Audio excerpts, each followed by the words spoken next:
ஆண்டுகளுக்கு முன்னால ஒரு 30 கோடி எடுத்து வந்து எங்களுக்கு நன்கொடையாக கொடுத்தோம். நாங்கள் அதை நிராகரிச்சோம். சிபிஎம் பார்ட்டி பொலிட் பியூரோ அதை வந்து நிராகரிச்சாங்க. இந்த தோழர்களே, கோலார் தங்கவேல் வாழ் பெருமக்களே, இன்னைக்கு Marxist communist party KGF taluka கமிட்டியின் சார்பாக ஒரு மாபெரும் பிரச்சார இயக்கத்தை இன்னைக்கு இந்த பகுதியில் துவங்கியிருக்கோம். இன்னைக்கு கர்நாடக மாநிலம் முழுக்க இந்த மக்கள் இயக்கத்தை வந்து நவம்பர் 1ஆம் தேதி ஆரம்பித்து மாநிலம் முழுக்க இந்த இயக்கம் நடந்தினது. கோலார் தங்கவேல்லையும் கூட நவம்பர் 15 டிசம்பர் 20 வரைக்கும் இந்த மக்கள் இயக்கத்தை நடத்தணும்னு சொல்லிட்டு நாங்கள் முடிவு பண்ணியிருக்கோம்.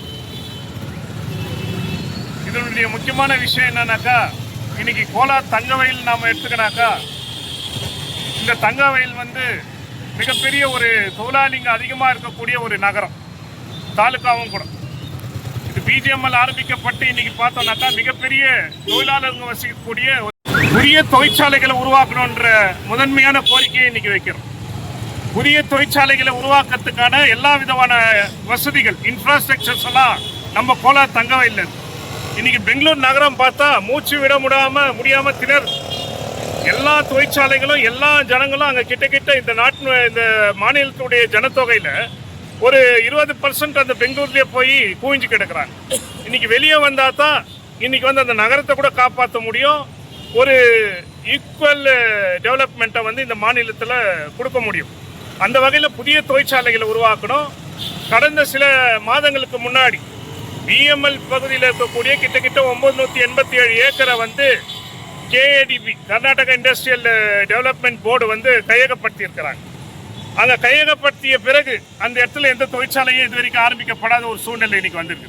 இன்னைக்கு Bangalore Chennai express highway, railway வசதிகள், தண்ணீர் வசதி, கரண்ட் வசதி எல்லாம் இருக்கக்கூடிய இந்த இடத்துல வேலை வாய்ப்புகளை உருவாக்குனாக்கா வேலை செய்ய உழைக்கிறதுக்கு வந்து ஆயிரக்கணக்கான இளைஞர்கள் தயாராக இருக்கிறாங்க. ஆனால் வேலை வாய்ப்பை கொடுக்கறதுக்கு அரசு தயாராக கிடையாது.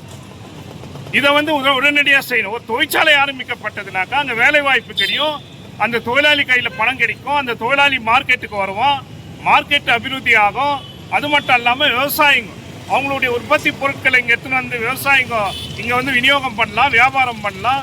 துணிக்கடியில் வியாபாரமாகவும், காய்கறிங்க வியாபாரமாகவும், பால் உற்பத்தி செய்யக்கூடிய அந்த உற்பத்தியாளர்களுடைய உற்பத்தி வந்து விலை போகும், அதிகமான பால் விற்பனையாகும். இது மாதிரி அது வந்து ஒரு சஸ்டைன்டு எக்கனாமிக் க்ரோத்தாக இருக்கும். ஆகவே புதிய தொழிற்சாலை வந்து அடிப்படை. அது கூடவே வந்து நாங்கள் என்ன சொல்கிறோம், மூடிய பிஜிஎம்எல் தொழிற்சாலை. அந்த பிஜிஎம்எல் தொழிற்சாலையை மூடிய பிறகு கிட்ட 50% நிலுவா பணத்தை வந்து இன்னும் கூட இந்த அரசு கொடுக்காம ஏமாத்தின்னு வராங்க. 3300 தொழிலாளி கடைசியாக என்ன இருந்தாலும் அதில் வந்து கிட்ட 1200 தொழிலாளி இன்னைக்கு வந்து இறந்துட்டு தான் வந்து செய்தி இருக்குது. ஆனாலும் கூட இந்த அரசு வந்து அவங்களுக்கு கொடுக்க வேண்டிய நியாயமான அந்த நிலுவ பணத்தை இது வரைக்கும் கொடுக்காதது மிகப்பெரிய அவமானமான ஒரு விஷயம். அந்த பகுதியில் வசிக்கக்கூடிய வீடுகள் இன்னைக்கு ஏற்கனவே தொழிலாளிங்க என்ன ரோலில் இருந்தாங்களோ 2800 பேர், 3300 வந்து 2800 பேருக்கு வந்து வீடுகளை வந்து பொசஷன் சர்டிஃபிகேட் கொடுக்குறான்றான். அதுலேயே குளறுபடி. ஆனாலும் கூட மீதி இருக்கக்கூடிய ஒரு 8000-9000 வீடுகள் ஏற்கனவே எக்ஸாம்பிளாய்ஸ்னுடைய பிள்ளைகள், சகோதரிகள், துணைவியார்கள் அவங்கெல்லாம் வசிக்கக்கூடிய வீடுகளை கூட இன்னைக்கு சொந்தமாக்கணும். மத்திய அரசாகட்டும் மாநில அரசாகட்டும் இன்னைக்கு வந்து என்ன சொல்றாங்கன்னாக்கா எல்லாருக்கும் வீடு கொடுக்குறோம். ஆனால் கேரளத்தில் வந்து கடந்த 5 வருஷத்துல வந்து 4.5 லட்சம் பேருக்கு வந்து இலவசமாக வீடுகளை கட்டி கொடுத்துருக்குறாங்க. இடம் மட்டும் கிடையாது. நாங்கள் இந்த பகுதியில் என்ன கேட்குறோன்னாக்கா, நாங்கள் வசிக்கக்கூடிய இடத்தையே வந்து எங்களுக்கு கொடுத்துடுங்க. இன்னைக்கு பிஜிஎம்எல் பகுதியினுடைய மொத்தம் இருக்கக்கூடிய நிலப்பரப்பு 11 லட்சம் ஏக்கர் நிலம் இருக்கு, பூமி இருக்கு. 11 லட்சம் பிளஸ் ஏக்கர் பூமி இருக்குது. இதில் வந்து டொமஸ்டிக் பர்பஸ், அதாவது வீடு, school, office, RT office, police station, கோயிலுங்க, சர்ச்சுங்க, மாஸ்க்கு இதெல்லாம் சேர்த்தாக்கா 400 ஏக்கருக்கும் குறைவான இடத்துல தான் டொமஸ்டிக் பர்பஸ்க்கு மக்கள் வாழக்கூடிய இடம். அந்த 400 ஏக்கரை வந்து அந்த மக்களுக்காக கொடுக்கறதுக்கு ஏன் முடியாது? இந்த ஊருக்காக உழைச்ச அந்த உழைப்பாளி மக்கள் அவங்களுக்கான ஒரு வீடு, ஒரு நிலத்தை கொடுக்கறதுக்கு வந்து இந்த அரசு முன் வர வேண்டும். இதை பற்றி எல்லாம் யாரும் பேசுறதில்லை. இந்த ஊருடைய எம்எல்ஏ ஆகட்டும், எம்பிகள் ஆகட்டும். இன்னைக்கு ஆஸ்திரேலியா ஸ்கீமு, மற்ற ஸ்கீம்னு சொல்லிட்டு ஒரு 500 பேருக்கு இடம் கொடுக்குறாங்க. ஆனால் லட்சக்கணக்கான அப்ளிகேஷன்ஸ் இருக்குது. அதே ஒரு வார்டில் வந்தாக்கா ஒரு 10 பேர் 20 பேர் கொடுக்குறான்றாங்க. அதை கூட யாருக்கு கொடுக்குறாங்கன்னு பார்த்தா அங்கே இருக்கக்கூடிய காங்கிரஸ் ஏஜென்ட்ஸுங்க என்ன இருக்கிறாங்களோ அவங்க ஆளுங்களை தேர்வு பண்ணி அவங்க மூலியமா இன்னைக்கு வந்து சைட்டுகளை கொடுக்கக்கூடிய ஒரு மோசடி நடந்தது. ஆனா ஒரு வார்டுல வந்து 800 வீடு இருக்குதுன்னா 10-20 பேருக்கு கொடுத்தா மற்றும் என்ன வருது? ஆக அந்த பகுதியில் வசிக்கக்கூடிய பிஜிஎம்எல் பகுதியில் வசிக்கக்கூடியவங்களுக்கு அங்கேயே வீடு கொடுக்கும். கிராம பகுதியில் நகர பகுதியில் இருக்கக்கூடிய ஏழை எளிய மக்களுக்கு கூட வீட்டு வசதி இருக்கு. அதே மாதிரி பிஎம்எல் தொழிற்சாலை இன்னைக்கு சிஐடியினுடைய சிபிஎம்னுடைய தொடர் போராட்டத்தினால இன்னைக்கு தனியார் மையம் எங்கப்பட்டது.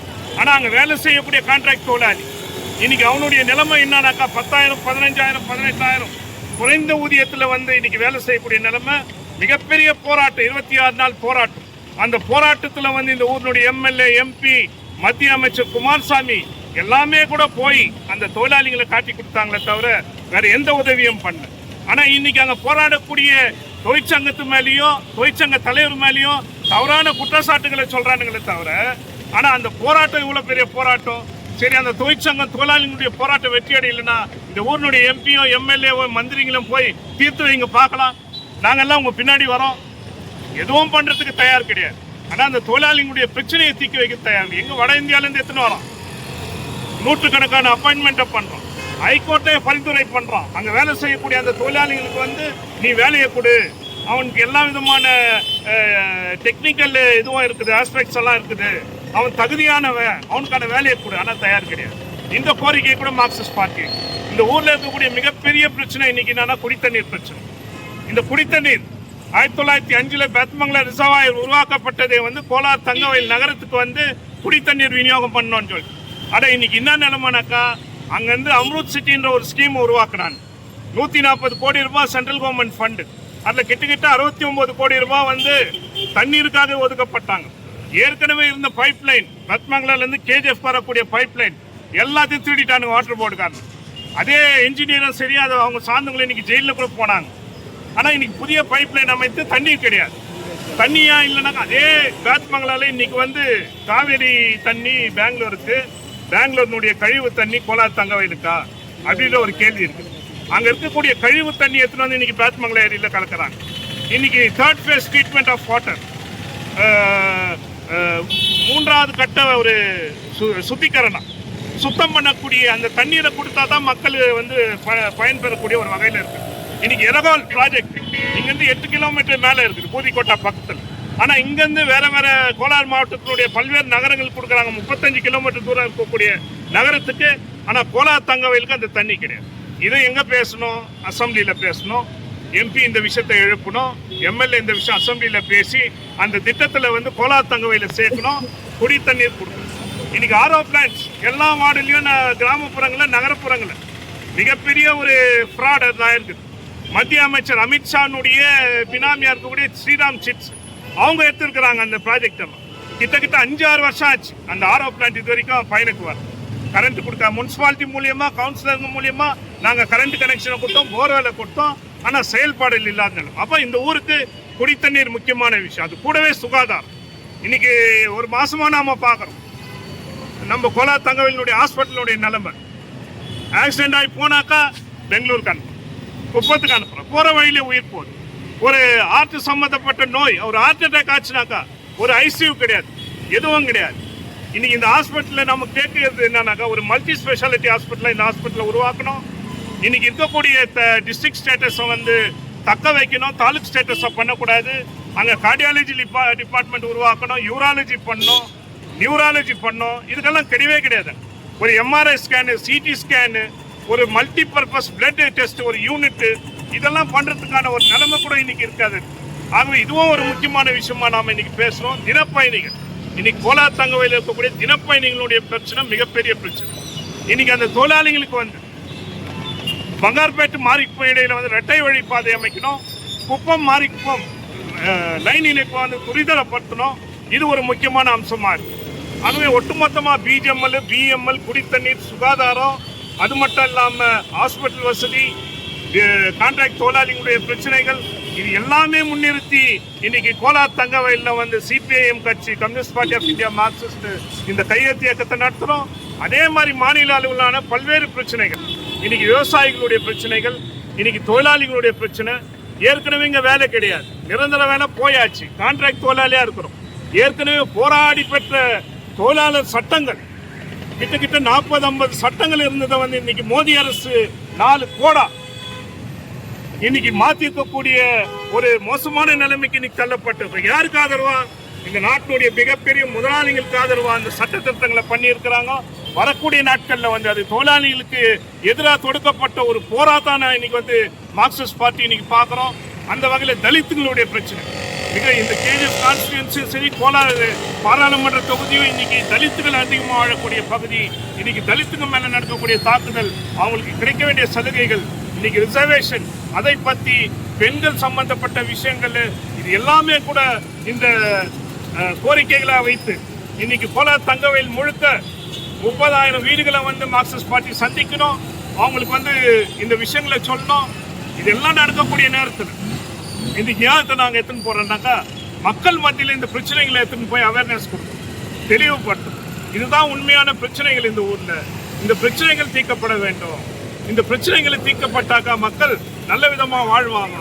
ஆனா அரசோ தேர்வு செய்யப்பட்ட பிரதிநிதிகளோ முதலாளிகளுக்கோ மிகப்பெரிய பணக்காரர்களுக்கு ஆதரவா இருக்கிறாங்களே தவிர மார்க்சிஸ்ட் பார்ட்டி மட்டும்தான் சாதாரண மக்களுக்கு இருக்கக்கூடிய ஏத்தமா இந்த நாட்டில் எடுத்துட்டு இன்னைக்கு கோலார் தங்கவயலை நிரூபிக்கின்ற வகையில இன்னைக்கு மக்கள் மத்தியில போய் பிரச்சாரம் செய்யறது, அவங்க கிட்ட கையெழுத்து இயக்கம் வாங்குறது, வரக்கூடிய டிசம்பர் 21 பெங்களூர்ல ஒரு மிகப்பெரிய ஒரு பேரணி பொதுக்கூட்டத்தை நடத்துதுன்னு சொல்லிட்டு இன்னைக்கு மார்க்சிஸ்ட் பார்ட்டி முடிவு பண்ணியிருக்கிறோம். ஆகவே இது ஒரு மக்கள் இயக்கமா மாறுபட்டாதான் இந்த ஊரினுடைய பிரதிநிதிகளும் சரி, எம்எல்ஏக்களும் எம்பிக்களும் அரசும் கூட இன்னைக்கு மாறக்கூடிய நிலைமை உருவாகும். அவங்கள வந்து மாற்றக்கூடிய வேலைகளை வந்து நிச்சயமா இந்த மக்கள் இயக்கம் வந்து வரக்கூடிய நாட்கள்ல செய்யன்றது இந்த நேரத்தில் சொல்லிக்கொண்டு இதுக்கு மக்கள் எல்லோரும் ஆதரவு, கையெழுத்து இயக்கத்தில் ஆதரவு. சிபிஎம் பார்ட்டி வந்து இன்னைக்கு ஒரு உதாரணம் சொன்னாங்க, மிகப்பெரிய பழக்க கான்ஃபெடரேஷன் ஆஃப் இந்தியன் இண்டஸ்ட்ரீஸ் முதலாளிகளோட ஒரு கூட்டமை. அவன் வந்து ஒவ்வொரு கட்சிக்கும் வந்து நன்கொடை கொடுக்கும். அந்த நன்கொடை கொடுக்கும் போது சிபிஎம் பார்ட்டியினுடைய ஓட்டு சதவீதத்தையும் பார்த்து கடந்த 5 ஆண்டுகளுக்கு முன்னால ஒரு 30 கோடி எடுத்து வந்து எங்களுக்கு நன்கொடையாக கொடுத்தோம். நாங்கள் அதை நிராகரிச்சோம். சிபிஎம் பார்ட்டி பொலிட் பியூரோ அதை வந்து நிராகரிச்சாங்க. எங்களுக்கு உங்களுடைய பணம் தேவையில்லை, எங்களுக்கு உங்களுடைய எந்தவித சலுகையும் தேவையில்லை. உங்கள் பணம் வாங்கினா உங்களுக்காக நாங்கள் வந்து பேச வேண்டியது வரும். நாங்கள் இருக்கிற சாதாரண தொழிலாளி வர்க்கத்துக்காக, விவசாய கூலி தொழிலாளிகளுக்காக, சாதாரண மக்களுக்காக இருக்கக்கூடிய எங்கள் இயக்கம் சாதாரண மக்கள் இடத்துல போறோம்.